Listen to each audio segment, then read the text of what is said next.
Le agradezco el favor de su atención. Estamos de regreso una vez más desde Mérida y le agradezco a Raúl Arceo que nos acompaña. Raúl. ¿Qué tal, Rodrigo, Luis? Luis Evia, que quiero mandarle un abrazo por su cumpleaños, don Luis. Gracias, mi querido Rodrigo. Gracias, Raúl. Muchas Oye, felicidades, bueno, Luis. ¿cómo vieron la pasada elección y qué viene a futuro? A ver, Raúl. Bueno, comentábamos hace dos semanas, que la semana pasada no hubo por causas ajenas a nuestra voluntad. Se preveía que iban a ser entre 4 y 5 para Morena. Efectivamente terminaron siendo 4 de 6, lo cual sí es un avance significativo para Morena. Termina ya con 22. 20. No. 20 para Morena, 1 para el Verde y otro para Encuentro Social, que es Morelos. Sigue siendo un avance significativo. El próximo año hay elecciones, Coahuila y Estado de México. Y ayer, de alguna manera, pues están centrando ya las baterías en Estado de México. El evento que vamos a platicar al rato fue en Estado de México. Entonces, sí es un panorama complicado para la oposición. Se termina posicionando ya con prácticamente 22 estados, tomando en cuenta a los aliados. En muchos de ellos barrió, de los 4, pues sí barrió Oye, de manera contundente. Hidalgo, Oaxaca, el mismo Quintana Roo, fue una barrida que ya lo habíamos comentado que así se esperaba. Y dentro de los análisis... Disputa, Tamaulipas, ahí sí lo vi. Disputa Tamaulipas porque se esperaban 10 puntos de diferencia cuando lo platicamos con una encuesta del Financiero y sin embargo se terminó cerrando creo que a 4 o 5 puntos, ¿no? Durango gana el PRI, o sea, va a la coalición, va a la alianza, pero con el abanderado es del PRI, y Aguascalientes, que se esperaba que ganara el PAN, como efectivamente fue. ¿Qué lecciones nos da esto? Uno, que sí se le puede ganar a Morena, digamos que sería un primer punto. Dos, que tiene que hacer la oposición un esfuerzo muy grande de lanzar buenos candidatos y ir en alianza, ir en unión para poderle ganar a Morena. Dentro de los análisis que hace el mismo Financiero, por ejemplo, está el tema de que la mayoría de la gente que votó por Morena es arriba de 50 años. Tengo la impresión de que no pudiera ser esta elección pasada un parámetro para la presidencial. ¿Y a qué me refiero? Siempre el laboratorio y ha sido el Estado de México. Creo que esa es la que pudiera ser, que es el año que viene, me parece. Es el año que viene junto con Coahuila. El Estado de México es la que pudiera ser quien nos dé el marco de la siguiente presidencial, ¿no? Sí, pero acuérdate que el Estado de México no gana Estado de México Morena, sin embargo sí gana López Obrador. Oye, pero hoy toma en cuenta algo. En nada más con lo que se va a jugar en el Estado de México, claro, el número de votantes es más que todos los votantes de la elección que acaba de pasar. Sí, claro. Por eso digo, el primer análisis es, la oposición tiene que ir unida, sí se le puede ganar, obviamente haciendo un buen gobierno, sacando un buen candidato, yendo en alianza no solamente con los partidos, sino también una alianza ciudadana.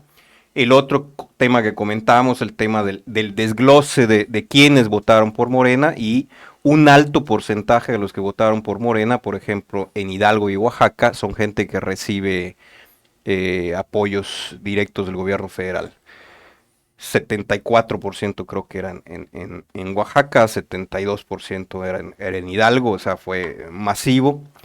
Donde sí, el 46% en Aguascalientes, o sea, sí reciben apoyos, pero como que su operación de movilización fue más inhibida por ser estados donde gobierna la oposición. En Quintana Roo no metió ni las manos el gobierno de Quintana Roo, entregó la plaza completa. No metió las manos a favor de su candidata. Sí, claro. Creo que era su candidata. No metió sí, efectivamente, o sea, no metió las manos. Yo creo que en esa elección estaba más por la embajada que por el partido, ¿no? Digo, y es de las cosas que comentábamos en broma, pero queremos ver dónde va a terminar Omar Fayad y el gobernador de... Pondría yo a Omar en un plano diferente y ahorita voy por qué. Porque es tu amigo. No, te voy a decir por qué. Ahorita te voy a explicar. No, en el caso de Quintana Roo, te digo sí, porque no hay una identificación con el partido que abanderó. Sí, Rodrigo, pero yo creo que Quintana Roo e Hidalgo estaban cantados, no necesitaban ofrecerles nada. Sí, claro. Sí, o sea, no necesitaban ofrecerles nada porque la tendencia iba a ser que iba a ganar Morena, metieran o no las manos. No, terminaron no metiéndolas, ¿sí? Pero yo creo que Hidalgo, o sea, por la diferencia de votos fue impresionante. Pero ¿no? ahí te va, en el caso de Hidalgo, y ahorita Luis no me va a dejar mentir, la candidata fue impuesta por la alianza por medio del Partido Acción Nacional. Sí, lo cual comentábamos Lo que cual, fue una aberración, ¿no? O oye, sea, inhibe a los priistas a votar claro, por su candidata y a los claro, panistas los debe haber molestado claro, más. claro, O sea, claro. no. Por eso digo, yo creo que independientemente de lo que tú comentes, porque tú conoces más al gobernador de Hidalgo, pero yo creo que en el caso de tanto de Quintana Roo como de Hidalgo fueron temas y raro que salga Murada a decir ganamos, ¿no? Sí. En Oaxaca, pero bueno, es parte del análisis. Luis Evia.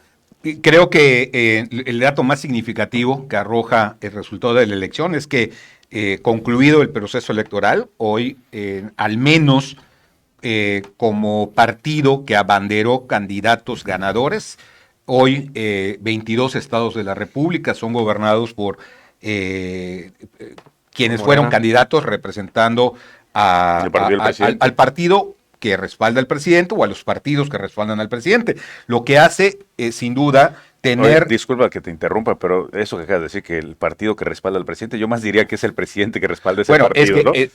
Tiene más cartel el presidente, y lo digo en el mejor de los casos, ¿eh? Claro, el propio partido, ¿no? Esto que planteas es el siguiente punto el partido al que respalda el presidente. Es el siguiente punto del análisis, claro. Porque si bien es cierto que tienen un origen partidista en el partido que respalda al presidente, la realidad es que si analizamos cada uno de los partidos, de los procesos electorales, vamos a encontrar que la figura del presidente todavía sigue siendo una figura que influye en el ánimo del electorado. Esa es una realidad. Y por otro lado, también es significativo el papel que han jugado los gobernadores salientes en el resultado final.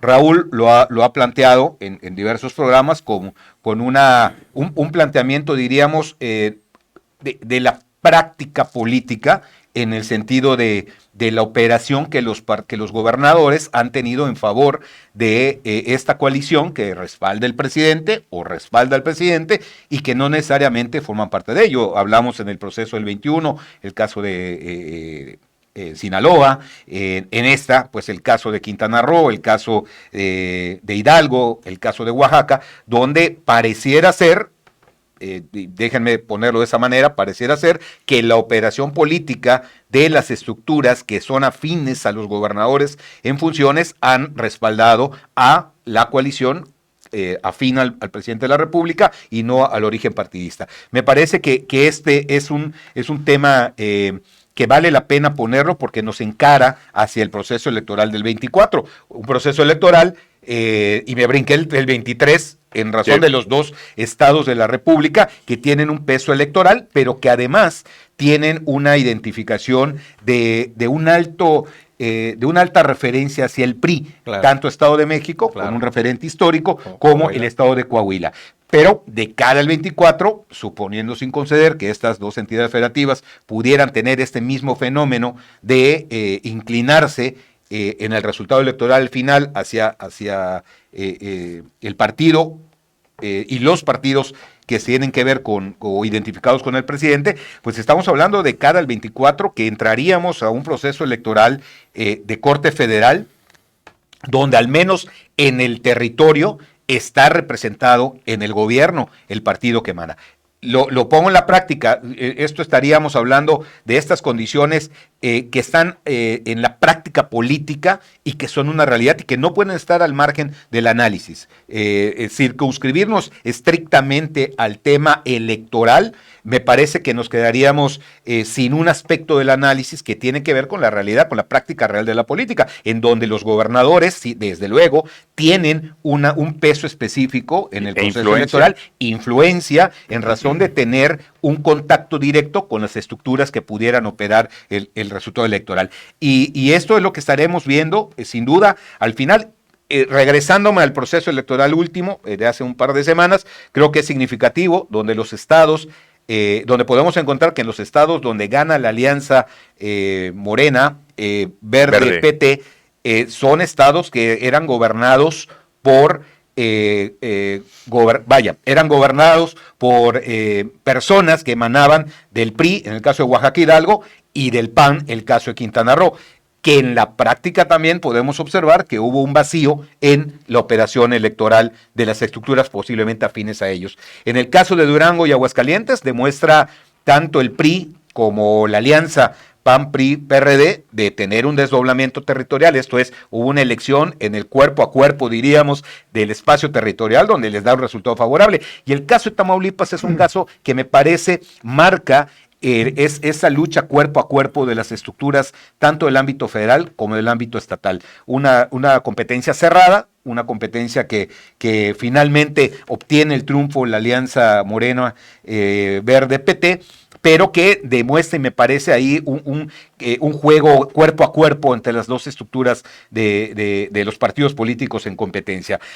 Finalmente, creo que el otro rasgo pues es el origen político de los candidatos que han obtenido el triunfo. En el caso de Hidalgo, con un origen y un antecedente priista, el candidato que obtiene el triunfo. En el caso de Quintana Roo, Todos tienen antecedentes priistas. en el caso de Quintana Roo tiene un origen muy del verde, ahí sí, el caso de Mara Lezama hay que identificarlo. En el caso de Oaxaca es más hacia del PRD que el PRI o el PAN, y en el caso de Tamaulipas, pues bueno, tiene un origen priista también. El papá fue gobernador del estado de Tamaulipas. Entonces, nos demuestra también que en la práctica está haciendo una constante que la alianza Morena Verde PT es común el poder echar mano de personas ligadas al PRI para poder abanderar las causas que tiene, ¿no? Yo creo que ligadas a cualquier otro partido, no tiene que ser priista, o puede ser panista, puede ser verde. Aunque puede en ser estos casos sí tienen un origen priista. un origen, o un antecedente, más que un origen, un antecedente de participación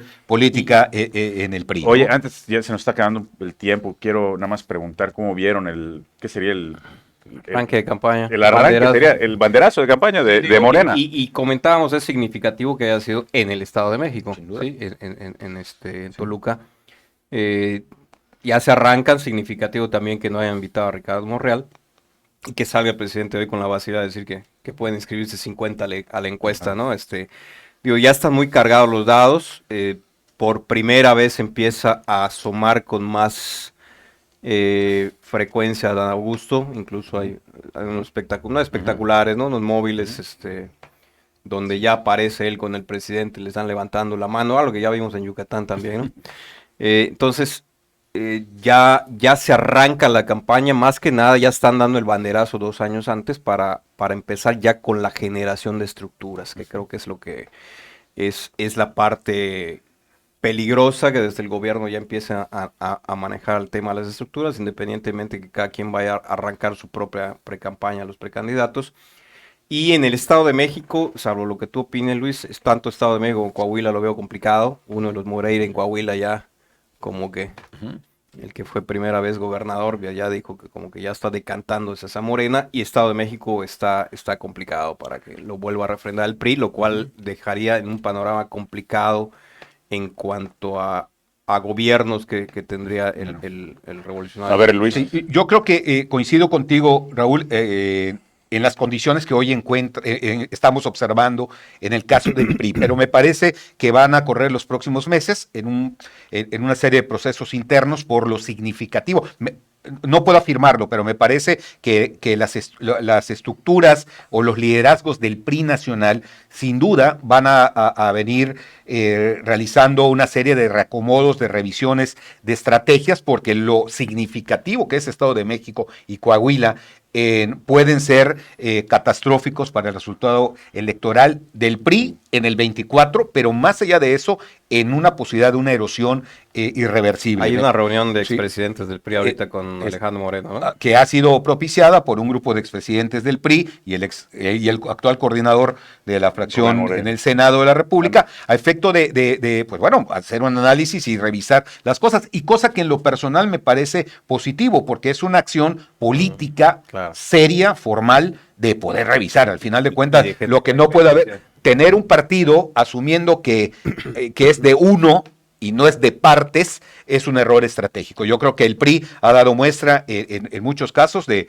que cuando es capaz de poner en práctica en la mejor de las formas la política, se convierte en un partido que no se le puede descartar en el proceso electoral. Bueno, pues le agradezco mucho, nos acaba el tiempo, le agradezco mucho a Luis Evia, a Gracias, Raúl Arceo, Rodrigo, que ha gracias, estado Raúl. por acá, que siga divirtiéndose en su cumpleaños, don Luis. Gracias. Nos escuchamos la próxima semana aquí. A usted, gracias por su preferencia.